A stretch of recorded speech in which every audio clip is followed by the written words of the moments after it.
Aí, aplicando o artigo 46, parágrafo 1º da nova lei, a gente tem a seguinte orientação, ó, é proibido realizar obra e serviço de engenharia sem projeto executivo. O que eu posso extrair dessa posição? Quando você estiver diante de uma obra ou de um serviço de engenharia, via de regra, obrigatoriamente você vai ter o quê? O projeto básico e o projeto executivo.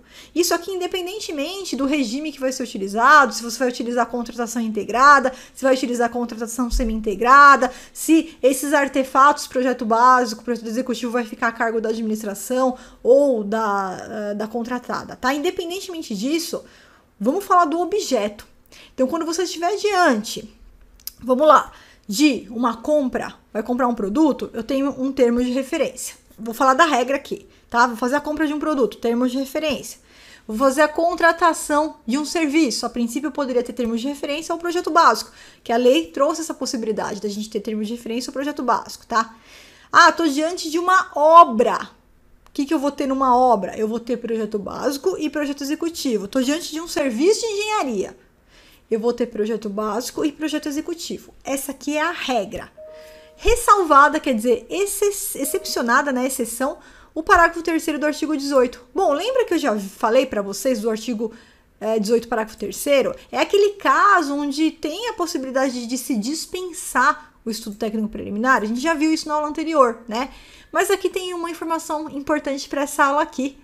Esse mesmo dispositivo, ele traz por expresso aqui, que quando nós estivermos, então, diante dessa hipótese aqui, onde pode ser dispensado o estudo técnico preliminar, quais são as hipóteses? São obras e serviços comuns de engenharia, né? Desde que a gente demonstre que não vai ter nenhum tipo de prejuízo ali para os padrões de desempenho e qualidade daquele produto e que eu poderia especificar o objeto dentro do termo de referência ao projeto básico. Então, para esse mesmo tipo de produto aqui, que é a contratação de obras ou serviço de engenharia comum, onde não tivesse, eu tiver como comprovar que não há prejuízo, eu dispenso o estudo técnico preliminar. Nesse mesmo caso, a previsão você pode fazer, então, o uso do termo de referência ou de projeto básico. Então, esse dispositivo que traz a possibilidade de eu dispensar a efetivação de um projeto executivo ou mesmo do projeto básico, tá? Eu posso usar termos de referência, quero usar só o projeto básico, mas não vai ter executivo. Posso fazer isso também. A lei traz essa possibilidade. Então, como é que fica tudo isso que você explicou, Flávia, de uma forma fácil de entender? Eu fiz essa tabelinha aqui para você. Vamos ver como é que fica, então.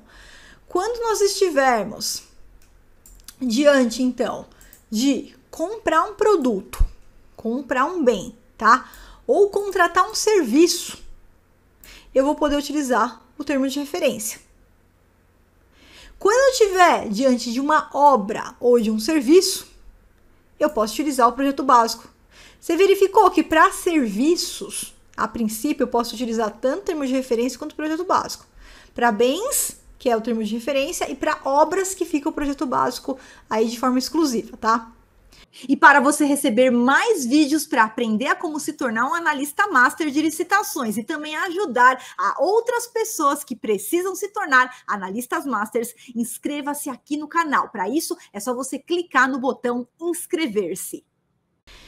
E possibilitou, no caso de obras e serviços comuns, desde que demonstre a inexistência do prejuízo para aferir os padrões de qualidade e de desempenho, eu posso utilizar, nos termos do parágrafo 3º do artigo 18, tanto o termo de referência quanto o projeto básico, tá? Então, nesse caso aqui, eu posso utilizar um ou outro, quando eu estiver diante de obra ou serviço comum de engenharia, demonstrando aqui essa inexistência desse prejuízo, tá? E o projeto executivo, Flávia? O projeto executivo a gente já viu que ele vai vir quando estiver utilizando ali o meu projeto básico. Além do projeto básico, quando que eu vou ter que ter o projeto executivo também? Quando eu estiver diante de uma obra ou de um serviço de engenharia. E ainda a possibilidade de que, se eu estiver diante de uma obra ou de um serviço de engenharia comum, onde eu demonstre a inexistência de prejuízo para aferir os padrões, a mesma exceção do artigo 18, parágrafo 3º, aí eu não preciso ter o projeto executivo. Essa daqui é a exceção. Então, aqui são as regras e aqui são as exceções desse quadro aqui, tá? Além disso, pessoal, o que eu quero trazer aqui para você? Lá no artigo 40 da nova lei de licitações, a gente tem mais algumas alguns dispositivos importantes a respeito do termo de referência. Quando eu for utilizar o termo de referência para compras, né, que eu vi que para compras eu sempre uso o termo de referência, eu tenho aqui alguns elementos adicionais, além daqueles que eu já falei para vocês aqui no começo da aula, que vai ter que constar também no meu termo de referência. Quais são eles, Flávia? Então, além desses elementos que a gente viu aqui, ó, no iniciozinho aqui da aula, tá? O termo de referência, todos esses elementos aqui. Além desses elementos, quando a gente estiver fazendo um termo de referência para comprar produtos, eu vou ter que também colocar as seguintes informações. Primeiro, a especificação do produto, preferencialmente conforme um catálogo eletrônico de padronização. Isso daqui é mais um artefato que a lei traz de ter um catálogo eletrônico de padronização para trazer uma segurança maior a respeito dos produtos que vão ser comprados pelo órgão, pela entidade, né?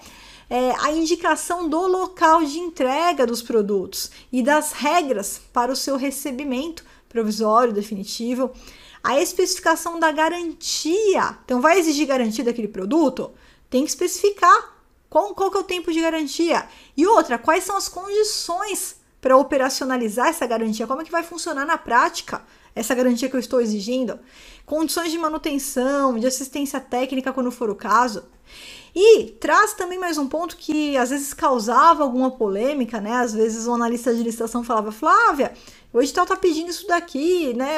Será que tá pedindo que a prestação da garantia seja feita lá no órgão, lá na sede do órgão? Isso pode? Então o parágrafo 4º, ele vem também sanando essa dúvida. Veja só que interessante, olha só. Em relação, então, a essa questão de garantia, de manutenção e de assistência técnica, é possível, desde que tenha um fundamento, quer dizer, motivado no estudo técnico preliminar, a administração exigir que esses serviços de manutenção e de assistência técnica sejam prestados mediante deslocamento do técnico. Então, olha, o serviço de manutenção dessa máquina aqui vai ter que ser feito aqui no órgão, aqui na entidade, tá? Ou disponibilizados em unidade de prestação de serviços localizada em distância compatível, ou tá bom, não precisa ser aqui no meu órgão, mas precisa ter aí num raio de X quilômetros. Por quê? Porque a gente tem que pensar que no momento de fazer uma manutenção, operacionalizar ali uma manutenção, uma assistência técnica, eu ter que me deslocar também para o local, né? De repente, a gente compra um produto, cadê a assistência técnica? Ah, não tem no seu estado. A assistência técnica que tem fica lá no Acre. Aí fica complicado. Então, o órgão, por uma questão de segurança, para que ele tenha já considerado até o ciclo de vida ali do objeto, né? Como é que vai ficar essa questão da manutenção, essa questão da assistência técnica, se eu precisar operacionalizar? Não adianta jogar lá no edital e deixar por isso mesmo. Eu tenho que ter as condições para operacionalizar essa garantia, tá? A manutenção, assistência técnica. Então, o órgão pode sim colocar no edital que a operacionalização, a manutenção, a assistência técnica vai ser feita no próprio órgão onde está lá instalado o equipamento, ou pelo menos uma distância razoável onde teria que ter uma manutenção para que possa algum técnico fazer aí essas manutenções, essas assistências aí técnicas futuras naquele objeto. Tá bom, pessoal? E para você receber mais vídeos para aprender a como se tornar um analista master de licitações e também ajudar a outras pessoas que precisam se tornar analistas masters, inscreva-se aqui no canal. Para isso, é só você clicar no botão inscrever-se.